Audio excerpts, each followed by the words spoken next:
Just very briefly, I know that time is tight. So if I have to address the problem why public intellectuals of one sort or another are needed, I'll offer you the simplest argument.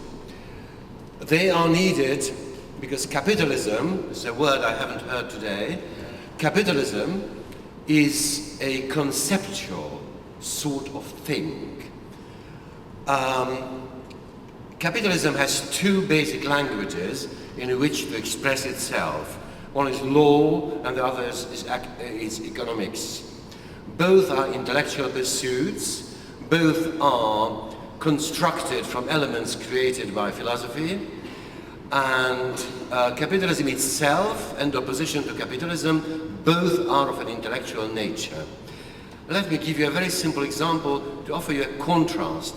Thinking about the world in conceptual terms is not new, but the world about which such thought was practiced was not always conceptual itself.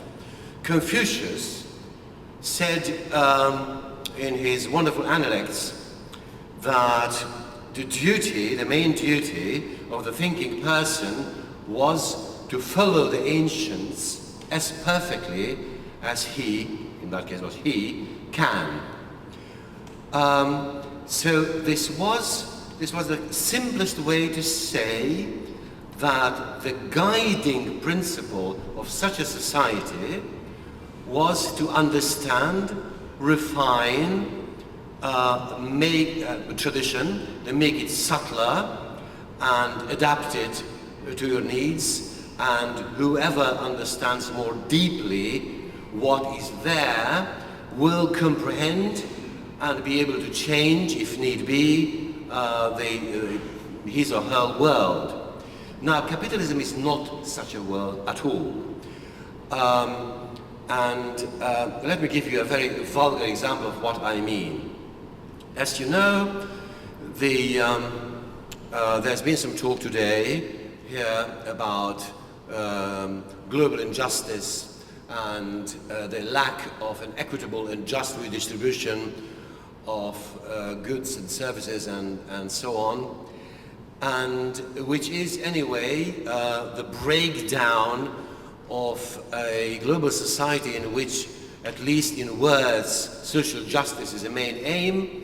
This breakdown is caused by the end of the two versions of the welfare state, one of the Western welfare state, the social democratic welfare state, and the communist welfare state in the East towards the end of the 1970s.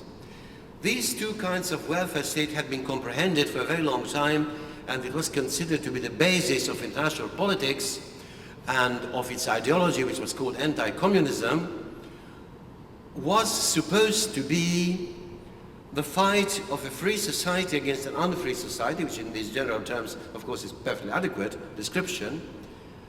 But this was supposed to be the fight of the free world against socialism. It was supposed to be that the Eastern Bloc's social system was socialist. What did this mean? Could anybody prove that the main characteristics of capitalism, commodity production, wage labor, the main mediation instrument, which is money, the class system, inequality, a state separate from society, ceased to exist in the Soviet system? None of this had, of course, ceased to exist in the Soviet system, which was a very, very radical example of rampant capitalism, lacking, of course, some characteristics, of course. The market, which is itself an intellectual institution, which can be comprehended through mathematical models, was replaced by other method based on mathematical models, namely planning. The bargaining between state institutions that resulted in the creation of the economic plan that dominated Stalinist societies shows some very strange similarities to the market. It is the question is based on various methods, mathematical models of valuation that will, of course, will then materialize in prices. And the fight about prices and wages, which is a fight that is going on at this very moment in this very country, was not less characteristic in the Soviet Union than it is now in the United States or anywhere else in a capitalist society. So the great conflict that characterized the public life of the Western world for 60 or 70 years was a very real fight, but of course not comprehended because it was never really taken seriously from a philosophic, from a conceptual point of view. There are very few people, of course, there have been people, of course, who understood this, but the idea of how to address Soviet-type dictatorship was inadequate, and we are in Eastern Europe now facing the results, the consequences of this inadequacy. What was the basis of the fight against so-called totalitarian dictatorship?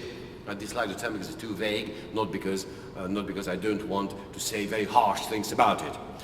I want to say harsh things about it that happen to be true. And so the fight against totalitarianism has always been mainly moralistic. It has been explained, and justly, that Soviet-type systems were conspicuous by their throwing people into jail, silencing people, blacklisting people, and so on and so forth. I know I was, yes, it's all true. But is this specific enough? Was the Soviet type of oppression and dictatorship the only one to curtail freedom of speech, throw people to jail, torture people, deport people? Certainly not, of course not. And therefore, when, after the changes of '89, the peoples of Eastern Europe, and soon the peoples of China and Vietnam, because they too will get rid of one-party systems and the dictatorship unavoidably, and what's the terrible consequence of lacking intellectual vigor? We were, it's my mistake too, we were telling 89 liberals, we were telling our peoples that now that oppression is finished and liberty has come, that will lead to an ennobling, a refreshing and renewing of human life. This, of course, has not materialized, and now we have to live through the terrible time in which our compatriots are telling us, you have conquered freedom. This is a free society. Well, whether it is free or it is not, it is disgusting. So people are equating, they're being oppressed, they're being cheated, they're being unequal, they're suffering from various manipulations, equating it with freedom and therefore rejecting freedom. Because we have not been rigorous enough in understanding main variations of capitalism in a satisfactory conceptual way. And it is why we need public intellectuals and not public crooners. And this is why we need theory more than indignation. And this is why we need poetry more than talking heads on television. What we need more than anything else at this moment, not always, now, is rigor. It's precision, it's parsimonious use of the written and of the spoken word.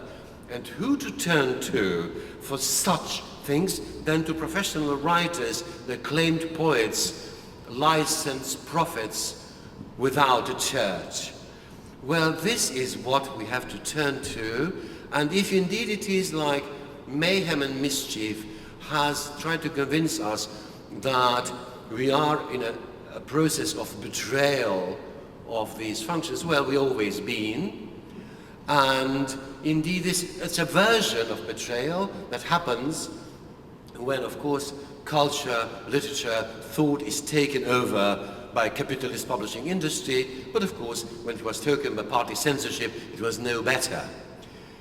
There is no guarantee. There's no existing system that gives a final, definitive, and solid guarantee for a good use of the written word, of thought, and of imagination. And so, you know, of course, I would feel embarrassed if I had to offer you bromides such as be vigilant, okay, be severe with yourself. Yes, well, yes, be, but you know, but the thing is that what is really needed is an uncompromising rehabilitation of thought against the claims of a false democracy. A false democracy pretends two mendacious, propounds two mendacious claims. A, people are dumb. B, if you want to respect your fellow citizens, pretend to be dumb yourself. Both are mendacious, and both are expressions of a deep contempt for humanity.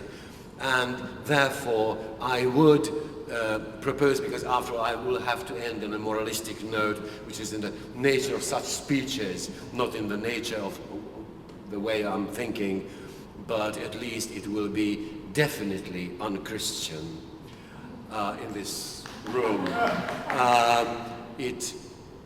What we need more is not humility, but pride. Thank you.